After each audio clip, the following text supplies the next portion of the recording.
سامعین السلام علیکم۔ ہمیں ایک سوال ملا ہے کہ میں معذور ہوں اور میرا بھائی میرے ساتھ میری مدد کے لیے حج پر آ رہا ہے اور اس کی خواہش ہے کہ وہ اپنا ٹکٹ خود ادا کرے، تو کیا اس کا یہ ایسا کرنا جائز ہے؟ تو سامعین، وہ آپ کی مدد کرنے کے لیے آپ کے ساتھ ہے تو یہ بہت اچھی بات ہے۔ اس کو نہ صرف اپنے اعمال کا ثواب ملے گا بلکہ آپ کے اعمال کا بھی اس کو ثواب ملے گا اور مقبول ثواب ملے گا۔ یہ تو بہت اچھی بات ہے، اکرام کی بات ہے، اچھے اخلاق کی بات ہے، یہ تو بہت اچھا ہے۔ اور یہ بہت اچھی بات ہے کہ آپ چاہ رہے ہیں کہ اس کا خرچ نہ ہو بلکہ وہ آپ خرچ کرنا چاہتے ہیں، لیکن خود انحصاری کے طور پر وہ چاہ رہا ہے کہ وہ خود ادا کرے۔ تو اگر وہ خود ادا کرنا چاہتا ہے تو اس کو اجر ثواب ہوگا، اور اسی نیت سے وہ چاہ رہا ہوگا کہ وہ کرے، تو اسے کرنے دیجئے۔ وہ اس میں جو بھی خرچ کرنا چاہتا ہے، خود پر خرچ کرنا چاہتا ہے بلکہ وہ دوسروں پہ خرچ کرنا چاہتا ہے، وہ آپ پر بھی اگر خرچ کرنا چاہتا ہے تو اسے کرنے دیجئے۔ اس کا یہ اچھا جذبہ ہے اور یقیناً یہ بھی اللہ کی توفیق سے ہے، اور یقیناً اللہ تعالیٰ اسے قبول فرمائیں گے، تو یہ ہو جائے، اس کو اس کا اجر ملے گا۔ ایک اور سوال ہمیں ملا ہے کہ اتحاد ملی سے کیا مراد ہے؟ تو اتحاد ملی سے مراد یہ ہے کہ اتفاق، اتحاد، باہمی یگانگت کے ساتھ رہنا، اور اللہ تعالیٰ کے ارشاد پاک کا مفہوم ہے کہ وَاعْتَصِمُوا بِحَبْلِ اللَّهِ جَمِيعًا وَلَا تُفَرِّقُوا، یعنی تم، ارشاد پاک کا یہ مفہوم ہے کہ تم فرقے کے اندر نہ بٹو اور اللہ کی رسی کو مضبوطی سے پکڑے رہو۔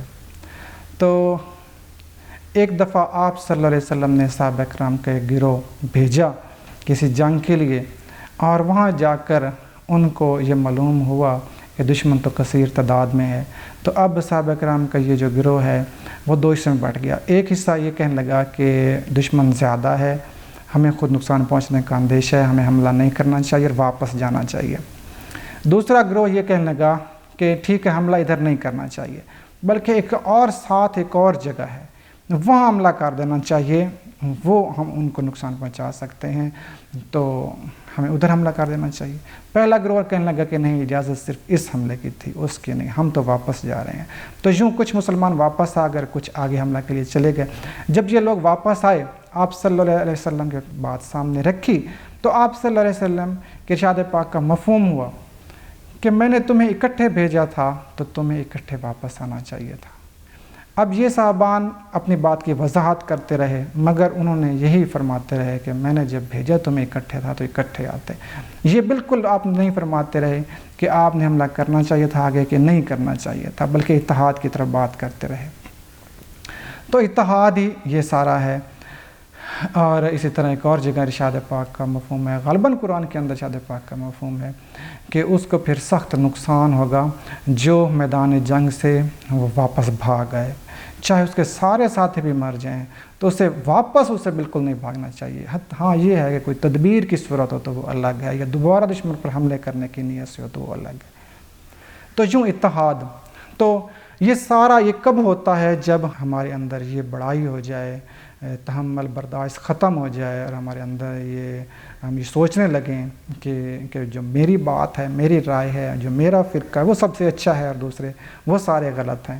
حالانکہ سب کے پاس دلائل تو ہیں، اور کہیں نہ کہیں کمی کمزوری ہو جاتی ہے، اور اس کے اندر نظریات کا اختلاف تو یقیناً ہوتا رہے گا، اور یہ تو ترقی کی علامت ہوتی ہے، نظریے کا اختلاف۔ ہم یہ دیکھتے ہیں کہ سائنس کہاں سے شروع ہوئی۔ ارسطو کے نظریات کیا تھے؟ وہ کہتا تھا کہ زمین ساکن ہے اور سورج اس کے اندر، سورج باہر اس کے گردش کر رہا ہے، اور ساری کائنات کا مرکز ہی زمین ہے۔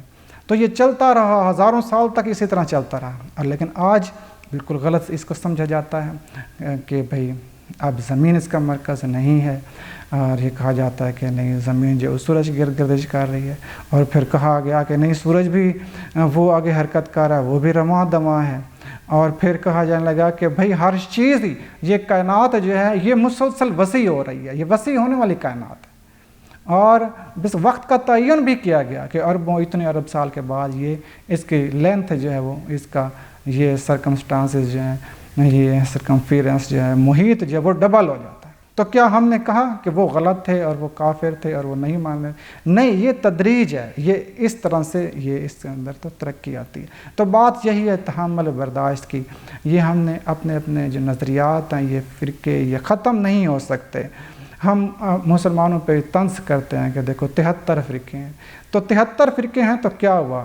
عیسائیوں کے تو 73 سے بھی زیادہ ہیں، ان سے بھی زیادہ ہیں، لیکن کبھی آپ ان کے اندر سنا ہے کہ کوئی لڑائیاں ہوئی ہوں؟ اور ہاں، لڑائیاں بھی ہوئی ہیں اور کہیں زیادہ ہوئی ہیں۔ 10ویں عیسوی تک وہ زندہ جلا دیتے تھے، وہ جو ان کے راہب تھے، ان کی ننس ہوتی تھیں، یعنی ان لوگوں نے وہ شادی نہیں کرتے تھے اور اللہ کے راستے میں وہ گرجا گھروں کے اندر اللہ کی عبادت کرتے تھے، لیکن وہ سمجھتے کہ یہ اتنے گناہ گار ہیں، ان کو بھی زندہ جلا دیتے تھے۔